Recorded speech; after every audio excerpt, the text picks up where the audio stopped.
I'm in trouble. Hey, there's a guy at my house right now, a friend of yours. Oh, that's Jeffrey. He's my friend. He just called me and we're going to have a drink after a long time. I'm still working and won't be home for another 2 hours and Jeffrey's already on his way.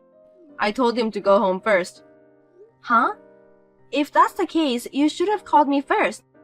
I can't let someone I don't know come to my house. Anyway, I told him to come back when you get back, so he went home. What the hell is that? That's so rude. I've texted you, telling you that my friend is coming before Jeffrey got to her house. I didn't receive that one. You should check it again. I'm sure that I sent it. I checked it already, but I really haven't received your message. You must be mistaken. You should double check. Gosh. Seems that there was a transmission error when I sent that. See? You didn't send it. But when Jeffrey told you that he's a friend of mine, it's your job as my wife to shut up and entertain him. That's not very nice. You sent him home without even offering him a cup of tea. You're useless. I don't even know him. What if he's a criminal who pretended to be your friend? What if he does something nasty to me? How could anyone do that? I don't think Jeffrey would harm you, Rose. You are too self-conscious. Are you telling me that I'm worse than you, who forgot to let me know that your friend was coming? Think about it. Why didn't you just ask him to show you the conversation on his phone? That way you would have known we were friends, right? See? That's easy. I thought so too. I told him that too, but he said that he forgot his phone and wouldn't let me see it. If there was no way to check whether he was your friend or not, there was nothing I could do.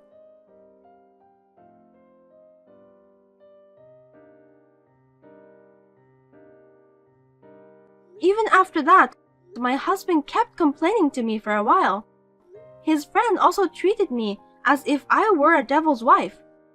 Jeffrey forgot that my husband made a mistake by not texting me before he came to our house. Both of them blamed me, as if I was the only one at fault. No matter how much I was blamed, I could not trust my husband's friend. I just could not trust him in any way. No matter if my husband has given his permission, I don't think it's a good idea to visit a newlyweds when the wife is all alone in the house. Also, what everyone shouldn't forget is, my husband said that Jeffrey is already on his way. Then why didn't Jeffrey have his cell phone with him? I wonder how he communicated with my husband. I felt some kind of unexplainable fear. That's why I decided to go back to my parents' house. Then, I received a message from my husband, who was in a panic when he came home from work.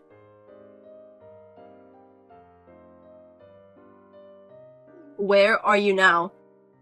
What the hell do you think you're doing, leaving me like this? You have no reason to be upset. I was the one who texted you to let you know that my friend was coming, so why are you the one who's still mad at me all this time? Are you listening to me? I told you the other day I didn't get a message.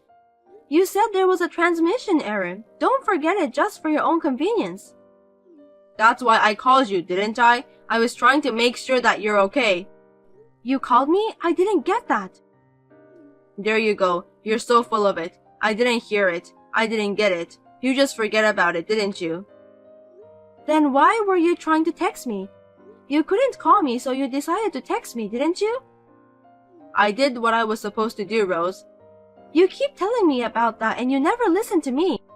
I thought that when we got married, you'd think a little more about me. I was wrong. I've had enough. You just keep one-sidedly bad-mouthing me for selfish reasons. But you can't prove I didn't contact you, can you? Huh? There's no record of text or missed call from you, Kenny.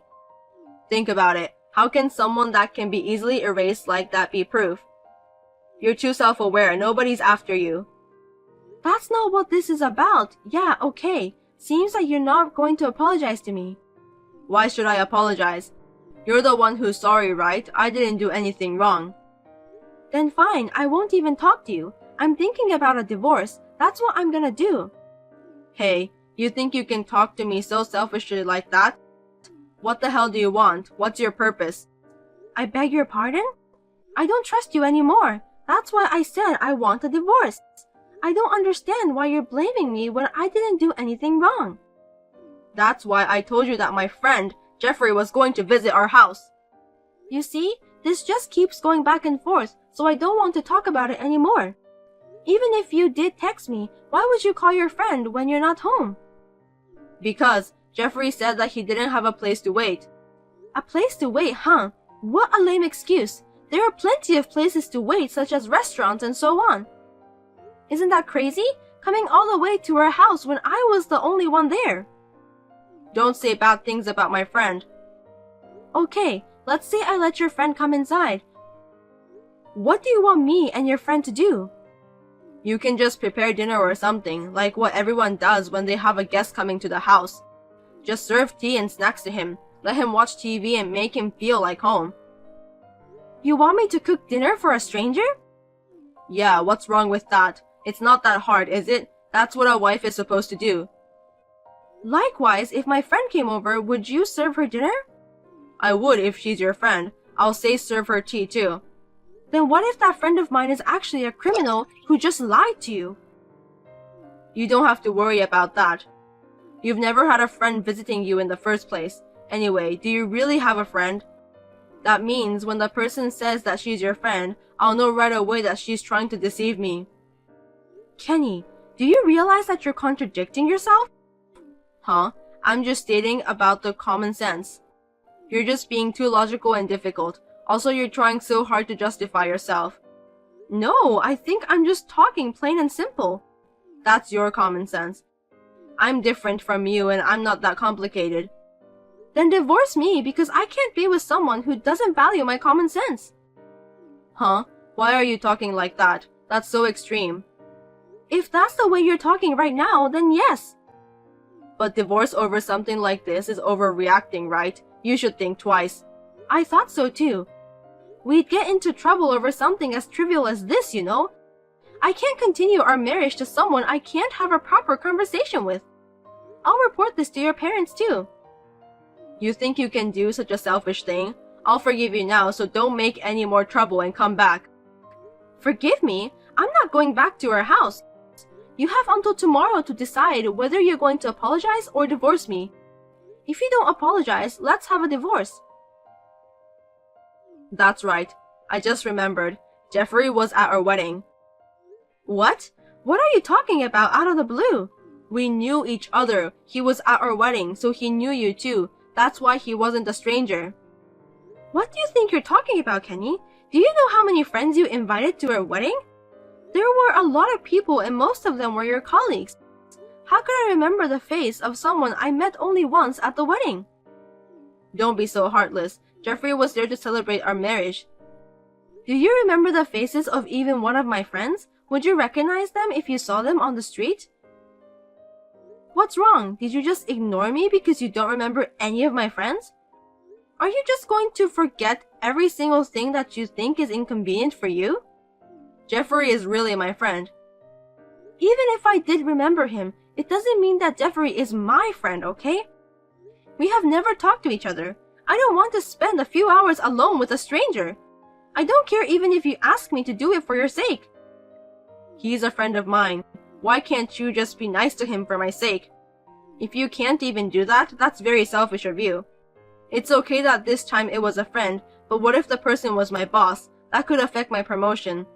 Can you take responsibility if I don't get promoted for the rest of my life because of you? Isn't that the worst thing you could do as a wife?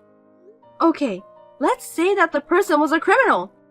If I got killed because I invited him in, can you take the responsibility for that?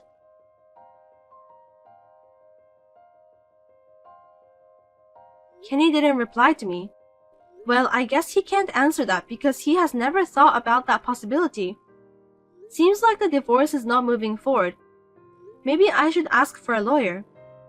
The next day, I looked at my cell phone during my part-time job lunch break. I got a long message from Kenny. I didn't even want to read it. Although the content was in the form of an apology, the message was full of excuses and condescending. No matter how hard I tried, I could not forgive him. One thing that bothered me was that his friend Jeffrey said he wanted to apologize to me. I was thinking about why Jeffrey wants to go through the trouble of meeting me. I felt that something was not right. I wanted to set up a meeting with an attorney to discuss the divorce matter. I contacted my husband but did not receive a response. Then, on the weekend, my husband suddenly came to my parents' house with Jeffrey. When they came, my younger brother and his wife Megan were there. My parents were out. So the 5 of us, my husband, Jeffrey, my younger brother, and his wife, decided to have a discussion. There was no apology from my husband and Jeffrey. The discussion remained at a standstill. It didn't make any sense. I wondered what they came here for. In the end, I decided to hire an attorney. I asked my husband and Jeffrey to leave that day. Later that day, I was told an unbelievable fact by a certain person.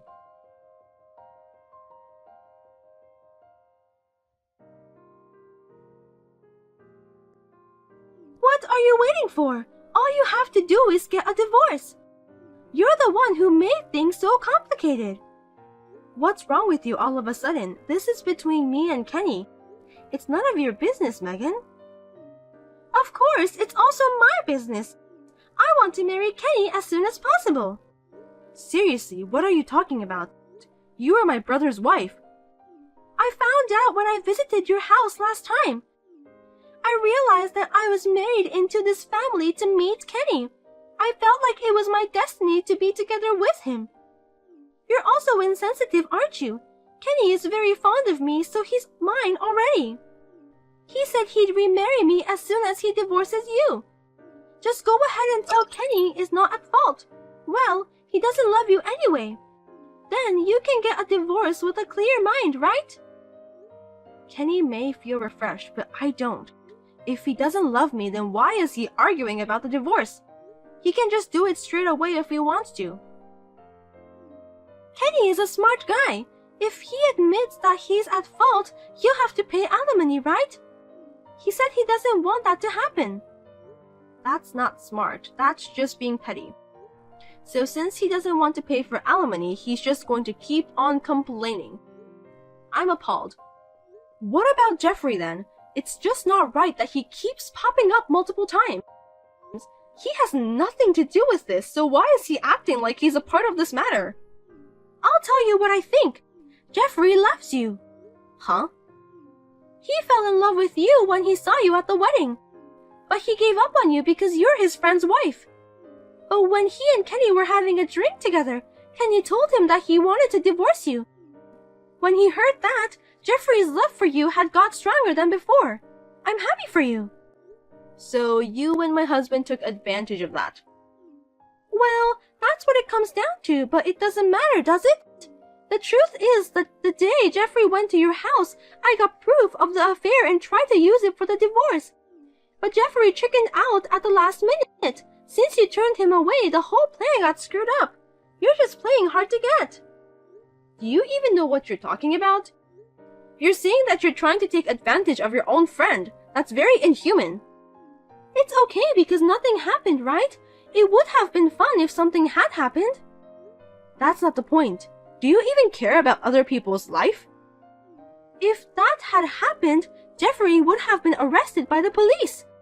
Kenny told Jeffrey not to worry because he would pay for the settlement. Jeffrey said he had no intention of doing any harm to you. He didn't even know he was being used, and he was so eager to go and see you. Poor Jeffrey. He thought that he could be together with you. He's just too sweet, which really makes me want to laugh out loud. You're such a jerk. You can say what you want. It doesn't hurt my feelings at all. At first, I was going to charge you with adultery. But that's too much trouble. Just divorce Kenny as soon as possible. I don't want to wait any longer. You don't have to pay me any more money, so just get out of my life.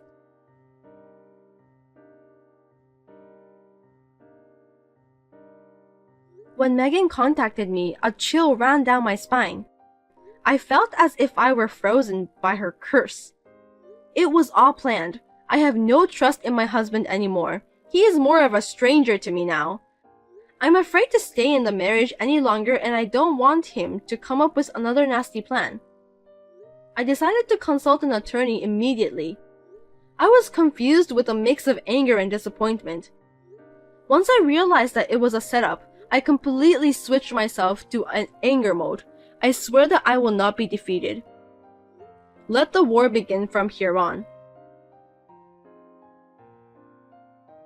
What do you think you're doing, Rose? It's so obvious, isn't it? What you tried to do to me. I'll never forgive you. You have to take responsibility as an adult. I didn't do anything wrong. You just didn't do anything directly to me. You knew about the plan, so it's the same thing. This whole thing has hurt me a lot. I've been scared. That's why I'll make you pay for the alimony. But your brother is going to ask for alimony too because he's divorcing me. I can't pay that much. Don't you dare say that to me. You're still married and you're responsible for hurting my brother's feelings. I also gave him the screenshot of the messages I had with you. You'd better admit it soon, Megan. You don't like waiting, do you? You're the worst thing ever! That's why you're dumped by Kenny! I know, I'm not stupid, so maybe I was too smart for Kenny. But to be honest, I'm grateful to you for giving me the opportunity to divorce my husband like that. Thank you, Megan. You and Kenny are a perfect match. I know it's going to be hard to pay for the alimony from now on, but you and Kenny are capable to do that together. Wait a minute! I'm not finished talking with you! You must drop your lawsuit against me. The alimony from Kenny is enough. You don't have to take it from me too. Hey, don't ignore me. Say something, Rose. Please.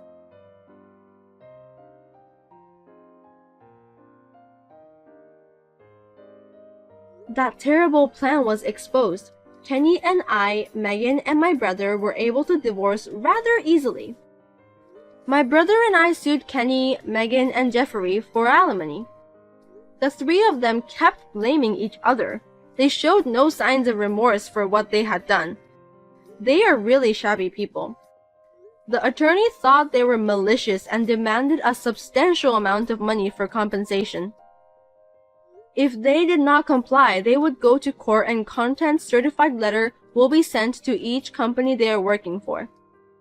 With this, Kenny and Jeffrey gave up easily and paid the fee.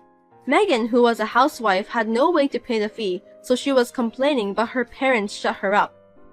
Kenny was blamed so badly by my parents, his younger brother, and his own parents, and when he came to my parents' house to write the divorce papers, I was surprised to see that he was like a zombie. But both my parents and my brother say they have no intention of forgiving Kenny. Of course, neither do I. It seems that Megan told Kenny to marry her, but Kenny's parents were against that. It seems that Kenny, who's fed up with all the lecturing from his parents, did not defend Megan and turned her away, saying that he would not marry her. I have returned to my parents' house and am regaining a peaceful life. After what happened, my brother and I were depressed for a while. But both of us were glad that we realized the true nature of Kenny and Megan at an early stage before we had kids.